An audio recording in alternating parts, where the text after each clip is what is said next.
So as I said earlier, most children will be able to develop a secure attachment with their parent. And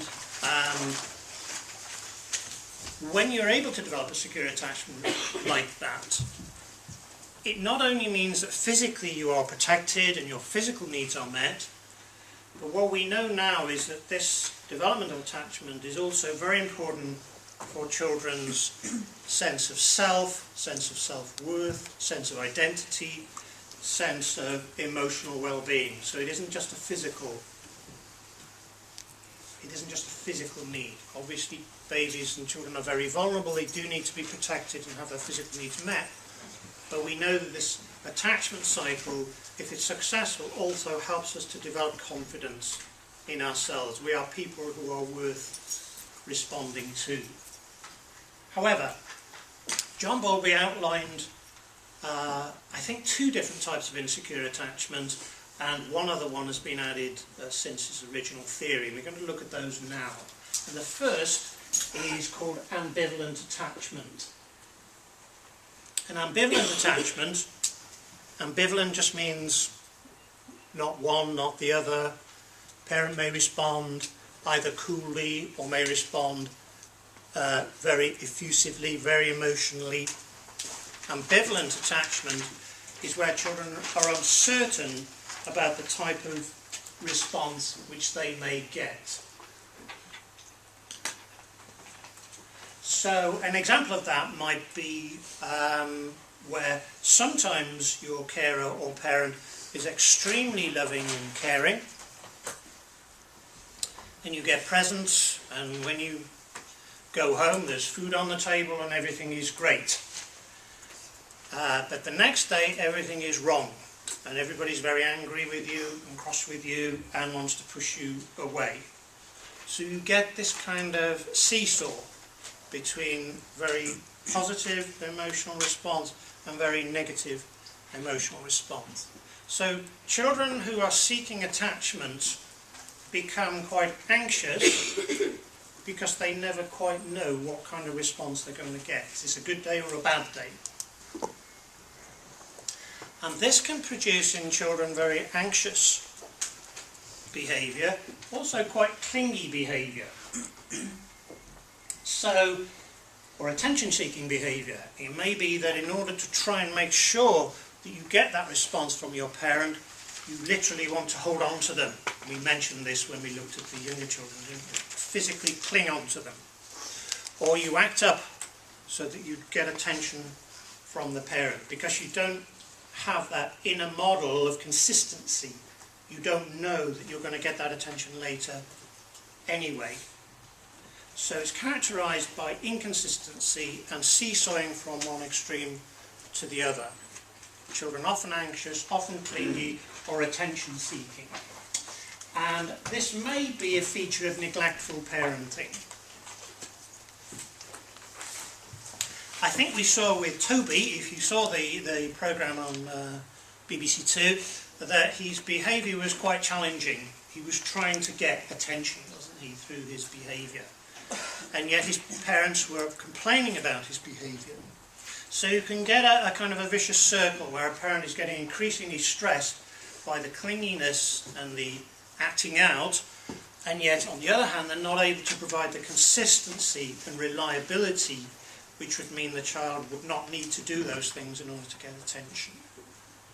So one of the things that we're trying to do with that family is get a routine, well, apart from getting the basic conditions in the home sorted out, but to get a routine in place so that Toby had a regular bedtime, regular meal times, regular attention time, so he didn't have to act out. So foster carers, who frequently have to look after children who display this kind of behaviour, are trying to develop a child's sense of consistency and reliability. So through routine often, through developing a routine so the child knows, things happen at certain times of the day. Could just things like a bedtime story, hot drink at bedtime, getting the piggies at a certain time, have a play, bath time. All of those things help children to build up an inner kind of a model of how their lives work. Things are predictable. They don't have to act out, they don't have to cling in order to get attention. But foster carers may need to take many months to establish that, because you can imagine if a child comes to you with that kind of behaviour, you won't change it overnight. So you do need an awful lot of patience and perseverance and care to get that kind of routine established. And in the case of the programme on Monday, I think it said within about 6 months Toby was beginning to behave in a much more predictable and responsive way. And I think probably Toby did have this ambivalent attachment pattern. Do you want to ask me anything about ambivalent attachment? Can some of these traits be carried on when they're in adulthood as well? Yes, that's right. If you read Bowlby or some of the writers that have picked up on this theory and some of the research that's been done, yes, it is claimed that we tend to actually carry on this attachment pattern into our adult life. So if we're very anxious about people when we're children, we may grow up into fairly anxious adults who are equally anxious and clingy in our adult life. And some evidence that we may tend to develop these patterns of attachment with our own children.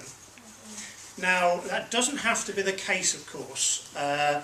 It's quite possible that we may become aware through self-awareness and reading and discussion that we have this ambivalent attitude to significant people in our lives, and we can change it. So there's not, I don't want you to think there's anything deterministic about this. We don't have to go on and repeat these cycles, but there is quite a strong correlation between people's experience of attachment when they were children and their experience of attachment with their own children.